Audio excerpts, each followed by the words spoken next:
Hello,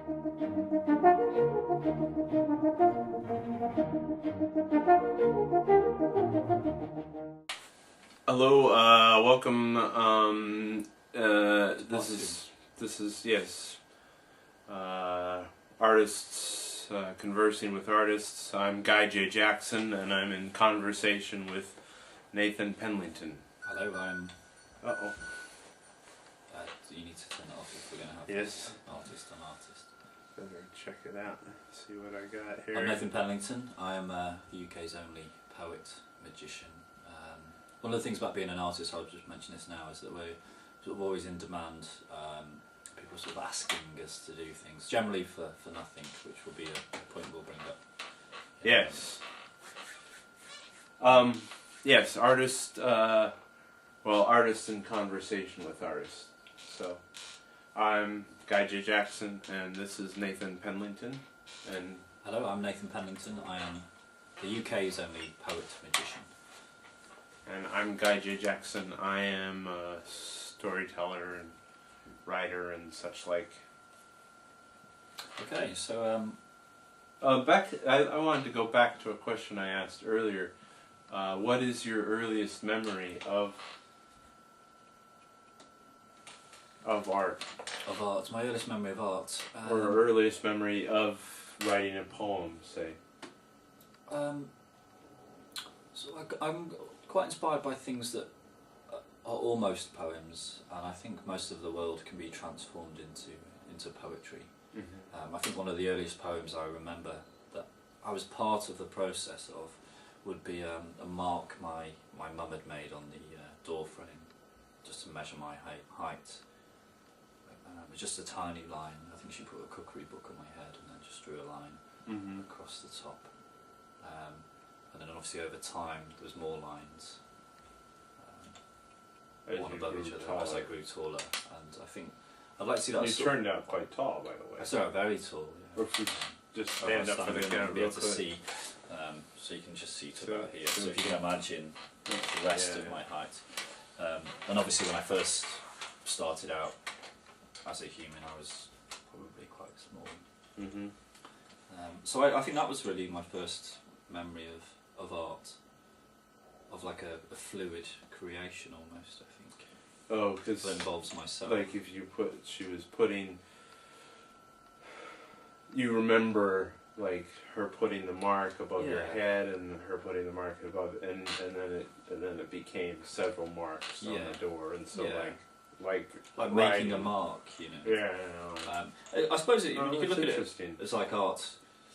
You know, it's about a series of marks that is made. Right? Yeah, it's like a series of, you construct, when you're writing something, you start, and then you make keep more marks over time. And you mark on the piece of paper, and you mark.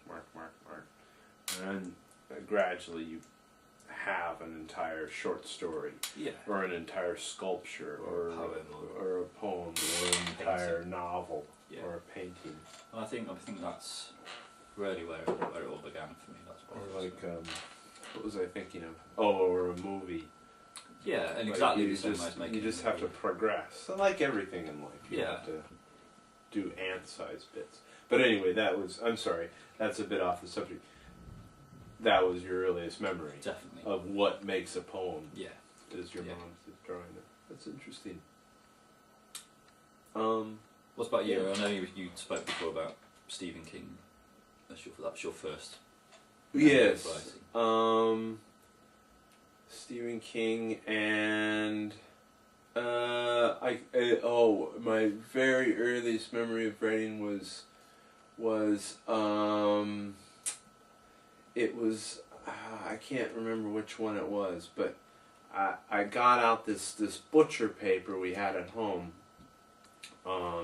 My father was a butcher for a little while. So we had this butcher paper at home, or perhaps, anyway, somehow we got the butcher paper home, and you would roll it out across the carpet. So I remember like drawing a piece of, and I think I drew a movie frame by frame across the carpet, and that's probably my first memory of of like the process of writing something, because it, you know, I think the reason I brought that up about earliest memories is I think that according to psychologists anyway, your earliest memory is defines you. Okay, I see. Okay. So your entire life is based out on your first, on your earliest first memories. memory. So, for example, So my mum sort of measuring my height against the door frame. Mhm. Well, I suppose that's true. I mean, I suppose that my writing is always written from the viewpoint of my eyes, almost. It's things that I've seen, which comes from my height, doesn't it? My eyes will be at a certain viewpoint. So I suppose that I've got taller, then the angle changes slightly in my writing. yeah. It's not that I'm looking down on smaller people, but just being able to observe, almost like a bird would flying over some things. Yeah. But obviously It's I'm not true. that tall.